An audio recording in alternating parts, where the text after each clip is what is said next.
Hello, everyone, and welcome to Curated Classical, the channel for the discovery of the power and diversity of music. And today I'm starting a new series on this channel called the ABCs of Spotify. My Spotify, to be exact. You see, I have a playlist for every single artist and composer that I am interested in, that I like, that I love, and that I may be interested in the future. I have over 1,000 Spotify playlists. Yeah, I have a problem. Anyway, so I thought, why not just go through them in alphabetical order? Every week I'll go down the alphabet and recycle and keep going. A, B, C, D, E, F, G, A, B, C, D, F, G, A, B, C, blah, blah, blah, blah, blah, blah, until I'm done. Which, let's see, 1,000 twice a week. Like 52 weeks in a year. I'll see you all in 10 years, guys. Anyway, this should be fun. And it'll provide content for the foreseeable future. The next 10 or 11 years. Isn't that great, guys? Is it great?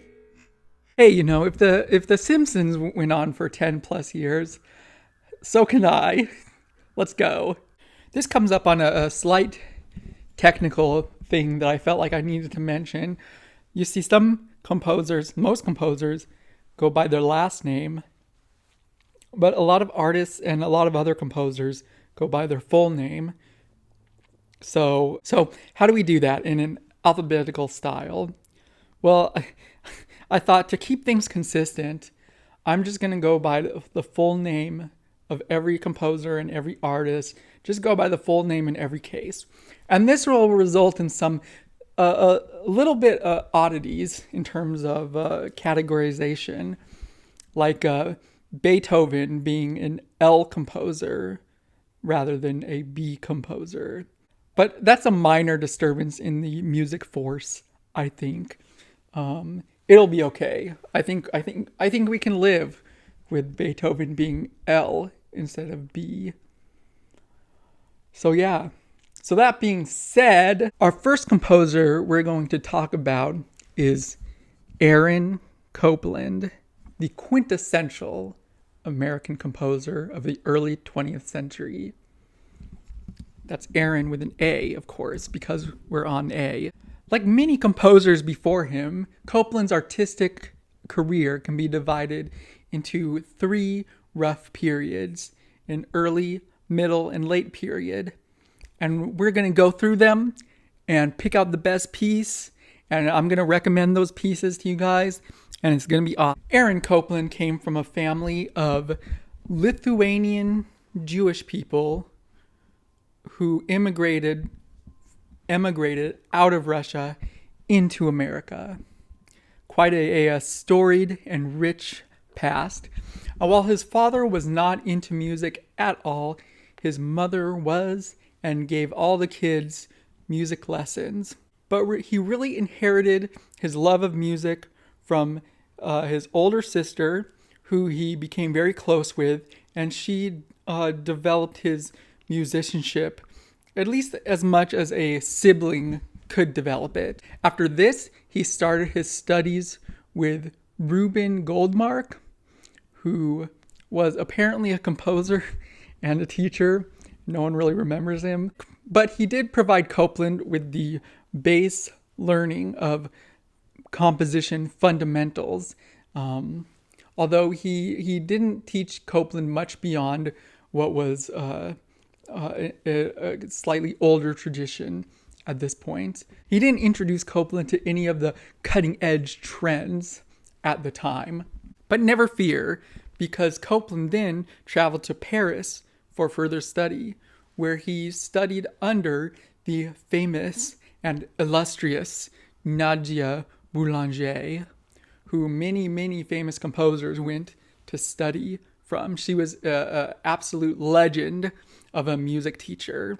And side note, her sister, Lily Boulanger, was an absolutely amazing composer. We'll definitely be covering her on the channel at some point. It's from Nadia Boulanger's eclectic teaching style that Copland learned new styles and new compositional voices that he could learn from and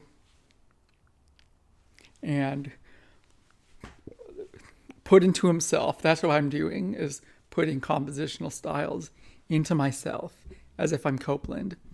Anyway, so Copland returned to America with a newfound, modern, cutting-edge voice, and he was ready to show it off with the boldness and brashness of youth. And that really is what defines Copland's first period. The music of Copland's first period is spiky, rhythmically vigorous, and full of color and imagination. So the first piece I want to introduce you to as a representative of Copland's early style is the Dance Symphony. The Dance Symphony is bold and brash, it's colorful, it's rhythmically complex and exciting, and it's also very angular and dissonant. This symphony dances a razor's edge between fun and disturbing, which is not something you'd often say about Copland's music in general, but his early style definitely had that darker, more angsty edge to it. I definitely recommend Dance Symphony, a great, powerful, colorful, carnival funhouse of a piece. Probably the most acclaimed piece from this period of Copland's compositional career is the Piano Variations. The Piano Variations is a very obtuse and dissonant work, but it is a great work that incorporates the cutting edge of jazz piano playing at the time, which Copland drew lots of inspiration from. I wouldn't recommend Piano Variations to a first-time listener of Copland. Maybe wait till you're a little more experienced with his music, because it is quite a difficult piece, but definitely worth it if you're up for the challenge. So as Copland's compositional career went on, he became more and more interested in what is called music for utility. That's what the Germans called it.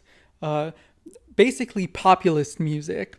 He wanted to create a music that was accessible for the people, that was accessible for the average person. And especially as he was spurred on by the Great Depression and the wartime era in America, he increasingly wanted to create a national classical music style that America could call its own. Because before Copland, most American composers were still writing in a very European style. They had not developed a compositional voice that was unique to America. So Copland decided he would fill that niche, and fill it he did. Copland's middle period is marked by an accessible, tuneful music that draws upon American folk music and creates a new American sound that is defined by widely spaced chords used to depict the vast American landscape, the prairie, the open frontier. The music of this period is warm, nostalgic, exciting. Copland uses the same rhythmic vigor he used in his early period music and uses it in this context to create thrilling, action-packed music to depict the more adventurous side of the American folk mythology, like cowboys and stuff, you know. Actually, a couple of his pieces of this period are explicitly cowboy themed. Billy the Kid is a ballet score that depicts the adventures of Billy the Kid. I don't know much about Billy the Kid, to be honest. I don't have much to say about that. But also Rodeo, which is an orchestral piece depicting cowboy life, I suppose. And Rodeo is where the very famous tune, the Beef is What's for Dinner tune, comes from. Yes, Aaron Copland did indeed compose the Beef It's What's for Dinner music. Everyone knows it. Every American knows it, I think. Okay, so I want to recommend you 3 pieces to represent Copland's middle period of composition. First is Appalachian Spring. No video of Copland can go without mentioning Appalachian Spring. It is one of his masterpieces. The opening is so cozy and warm and nostalgic, and it's just oozing with the warmth of farmlands and prairies and all that good stuff that you could get nostalgic for.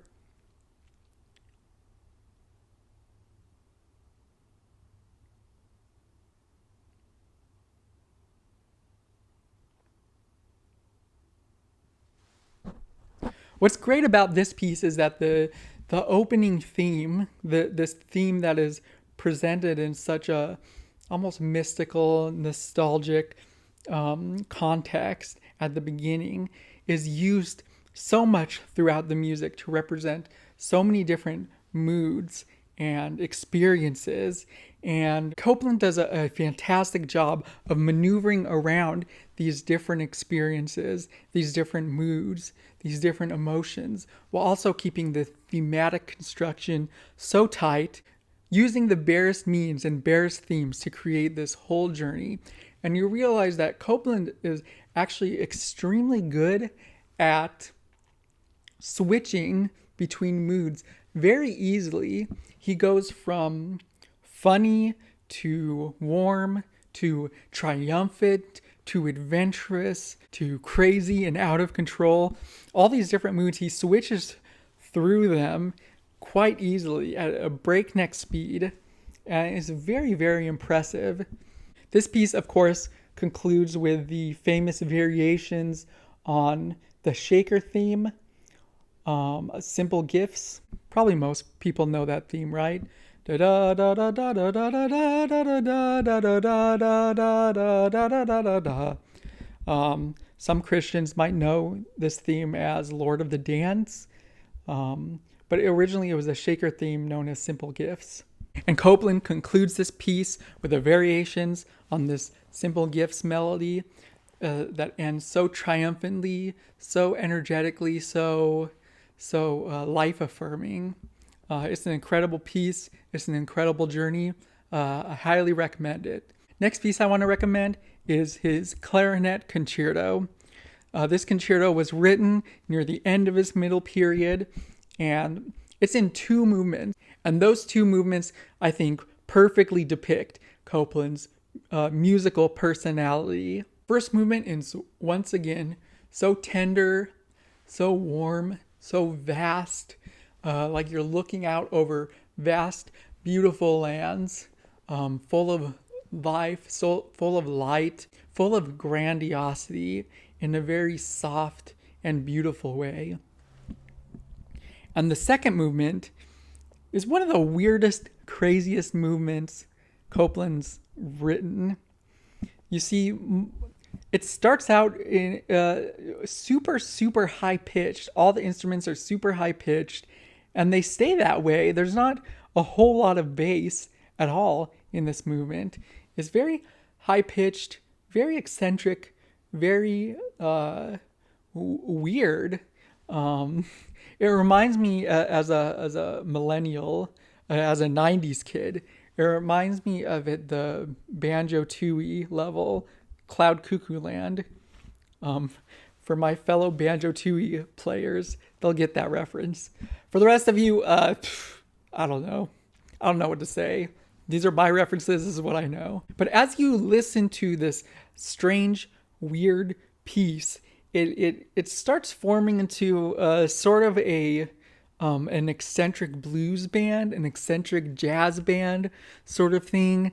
And of course, this movement is of course the opposite of the first movement in that it highlights Copland's other major compositional personality, and that is like rhythmic and fun, extremely energetic and vivacious and thrilling. So my conception of this piece is, since the second movement is so weird and so like there's almost no bass in this movement, my conception of this piece is that the first movement is kind of you kind of rising up into the sky. And as you're rising up into the sky, you can see the beautiful open lands. Is so nice and so beautiful and so mesmerizing.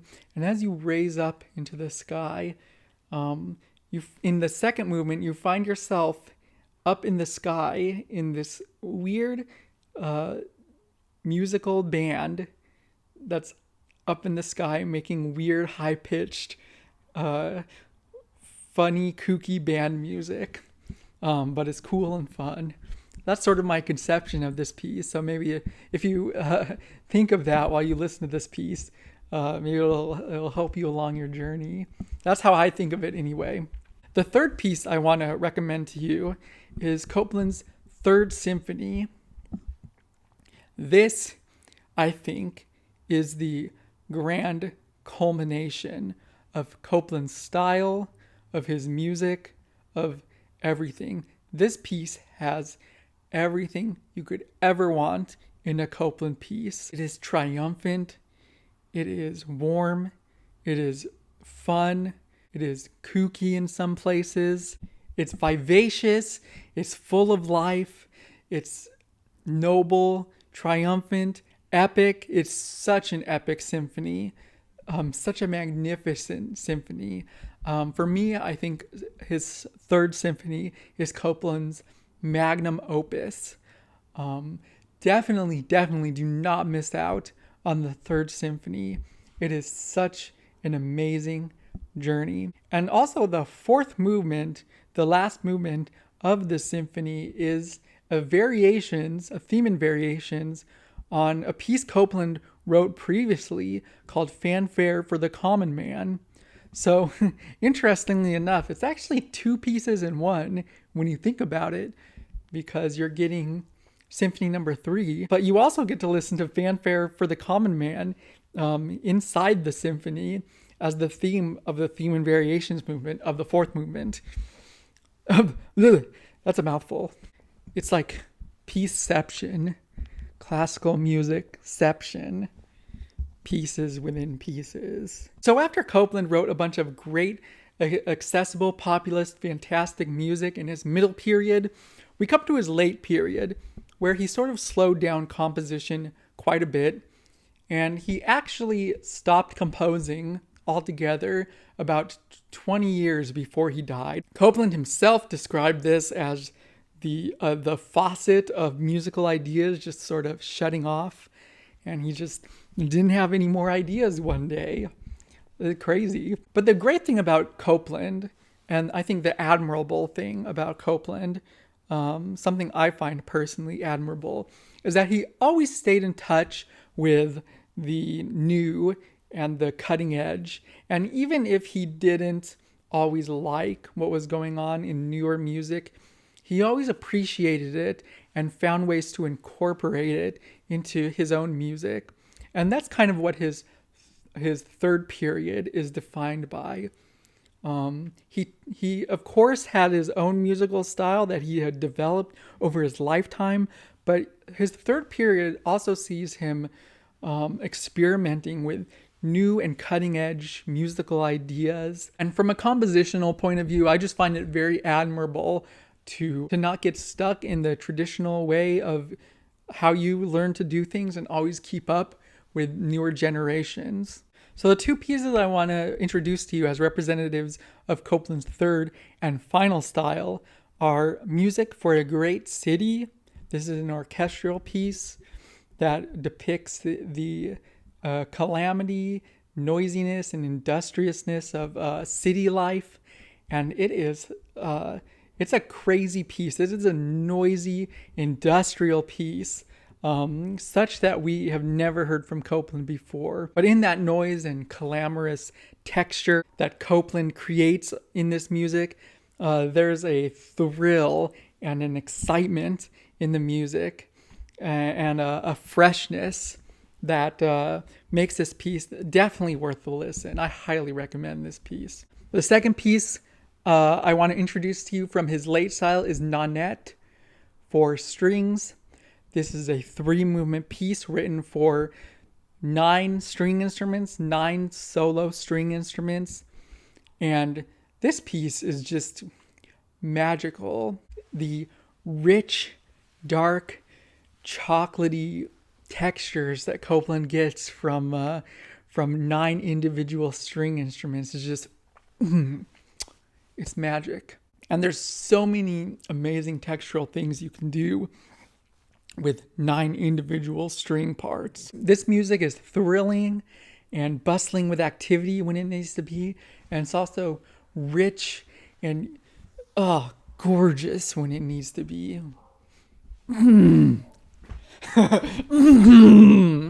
Oh, can't get enough of it. So yeah, that's my introduction to Copland. Copland was an extremely influential composer who created one half of what I think is the full identity of the American musical consciousness in the 20th century. The other half being the very iconoclast half founded by Charles Ives. But that's a topic for another day. Highly influential, amazing music, fun music, warm and nostalgic music, the quintessential early 20th century American composer. That's what defines Aaron Copland. So I hope I've gotten you interested enough in listening to Copland's music. If you enjoyed my video today, please hit the like button and subscribe to my channel. I would greatly appreciate it. If you're a fan of Copland's music and want to have your own input and converse with me about the joys of his music, please leave your comment down below. I would love to engage with my audience so we can build this community of music lovers. And take care, guys. I'll see you in the next video. This is a piece for orchestra that depicts the noise and clang and banger. This is what happens when you don't have a script, okay? This is what happens. You invent words like clangor and banger.